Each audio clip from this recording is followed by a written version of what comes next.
കഴിഞ്ഞ 12 വർഷമായിട്ട് ഇന്ത്യയിൽ ഹിന്ദുക്കൾ ഉണർന്നു. എന്നിട്ട് എന്താ ഇത് ഉണ്ടായത്? ബീഫിൻ്റെ പേരിൽ പാവം പിടിച്ച ആൾക്കാരെ തല്ലുന്നു, ക്രിസ്ത്യാനികളെ തല്ലുന്നു, സിഖുകാരുമായിട്ട് പ്രശ്നമുണ്ടാക്കുന്നു. എന്നിട്ട് ഇവിടുത്തെ ഹിന്ദുക്കൾ എന്ത് നേടി? ഈ പറയുന്ന പലയിടത്തും അമ്പലങ്ങളുണ്ടായി, മൂർത്തികളുണ്ടായി, ബിംബങ്ങളുണ്ടാക്കി. ഇതൊക്കെ ഉണ്ടാക്കിയിട്ട് നിങ്ങൾക്ക് എന്താ കിട്ടിയത്? ഈ പറയുന്ന ഹിന്ദുക്കൾക്ക് എന്ത് കിട്ടി?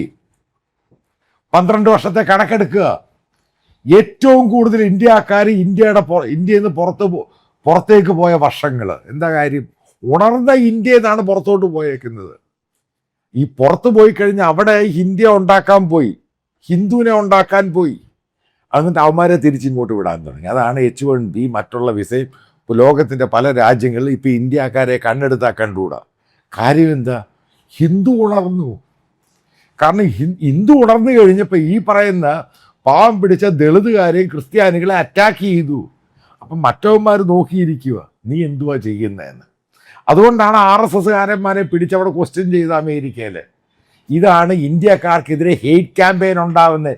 ഇന്ത്യക്കാരോട് വെറുപ്പല്ല, ഹിന്ദു ഉണർന്നപ്പോഴുണ്ടായ പ്രശ്നമാണ് ഇതൊക്കെ. ഇതേ പറഞ്ഞ് ഇന്ത്യ എന്ന് പറഞ്ഞ മഹാരാജ്യമാണ് ഉണരേണ്ടത്, ഹിന്ദുക്കളല്ല ഉണരേണ്ടത്. ഇതാണ് സിമ്പിളായിട്ട് പറഞ്ഞു കഴിഞ്ഞാൽ. ഇന്ന് ഇന്ത്യക്കാരെ ലോകത്തിലൊറ്റ രാജ്യങ്ങളും കയറ്റാത്ത രീതിയിലായി. അത് മാറ്റിയത് ഹിന്ദു ഉണർന്നതിൻ്റെ പ്രതിഫലനമാണ് ഉണ്ടായിരിക്കുന്നത്. പശുവും ചാണകവും മൂത്രവും പ്രശ്നമായിട്ടങ്ങ് നിൽക്കുവാണ്. അതായത് ഇന്ത്യ എന്ന് പറഞ്ഞ് പുറകോട്ടടിക്കുകയാണ്. ഞാൻ വെറുതെ ഒന്നുമല്ല പറയുന്നത്, കണക്കുകൾ വെച്ച് തന്നെ പറയാം. അതായത് കഴിഞ്ഞ 10 വർഷം, അതായത് ഇപ്പോഴത്തെ പുതിയ സാമ്പത്തിക സംഭവം എടുത്ത് നോക്ക്.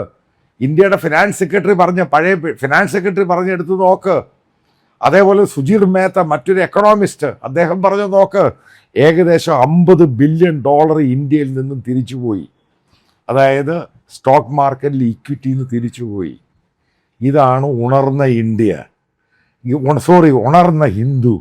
ഇന്ത്യ അല്ല ഉണർത്തിയത്. ഹിന്ദുക്കളങ്ങ് ഉണരാൻ ശ്രമിച്ചു കഴിഞ്ഞപ്പോൾ ഈ പറയുന്ന പല രാജ്യത്തു നിന്നും വന്ന ഇൻവെസ്റ്റ്മെൻറ്റ് അവർ തിരിച്ചങ്ങ് കൊണ്ടുപോയി.